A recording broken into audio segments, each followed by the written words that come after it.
കഴിഞ്ഞ ലോക്സഭാ ഇലക്ഷൻ തൃശ്ശൂർ കിട്ടി. പക്ഷെ തൃശ്ശൂർ ആ രീതിയിലൊരു മുന്നേറ്റം ഇത്തവണ ഉണ്ടാക്കാൻ പറ്റിയില്ല.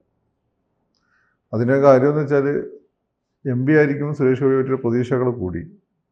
അദ്ദേഹം കാര്യങ്ങൾ ചെയ്യുന്നുണ്ട്, പക്ഷെ അദ്ദേഹത്തിൻ്റെ നാവുന്നു വരുന്ന ചില വാക്കുകളൊക്കെ കൗണ്ടർ പ്രൊഡക്റ്റീവാണ്. അതൊരു ഫാക്ടറാണ്.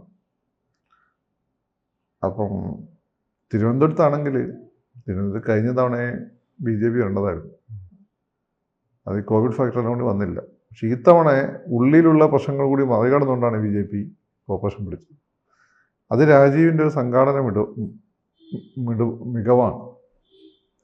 അപ്പോൾ ഇവിടെ ബേസ് ചെയ്തുകൊണ്ട് ഇവിടെ ഭരണം കിട്ടുകയും ഇവിടെ നല്ല രീതിയിൽ പെർഫോം ചെയ്യുകയും ചെയ്ത് കഴിഞ്ഞാൽ അതിൻ്റെ ഇമ്പാക്റ്റ് മറ്റു സ്ഥലങ്ങളിലേക്ക് പോകും. അതായത് 2020 എടുക്കാം. 2020 കേക്കമ്പലം പഞ്ചായത്ത് പിടിച്ച് അവിടെ നല്ല മാതൃകാപരമായ ഭരണം കാഴ്ചവെച്ചുകൊണ്ടാണ് മറ്റു 4 പഞ്ചായത്തുകൾ കൂടി കിട്ടിയത്. പിന്നീട് പോയി അത് വേറെ കാര്യം. സാന്നിധ്യമുണ്ട്. ഒന്നിൽ നിന്നും 4ലേക്ക് വന്നു, പിന്നെ എനിക്ക് 2ആയി മാറുന്നു. അപ്പോൾ അതേപോലെ തിരുവനന്തപുരം നല്ല രീതിയിൽ പെർഫോം. തിരുവനന്തപുരത്ത് ഒരുപാട് പ്രശ്നങ്ങളുണ്ട്. ഭരണസ്ഥിരാകേന്ദ്രം എന്നല്ലാതെ കേരളത്തിലെ കഴിഞ്ഞ ഒരു 50 വർഷത്തെ ചരിത്രത്തിൽ നീ നോക്കിക്കഴിഞ്ഞാൽ ഒരു ടെക്നോ പാർക്ക് വന്നതെന്നല്ലാതെ ഇവിടെ നിന്ന് മാറ്റം ഉണ്ടായിട്ടുള്ളൂ.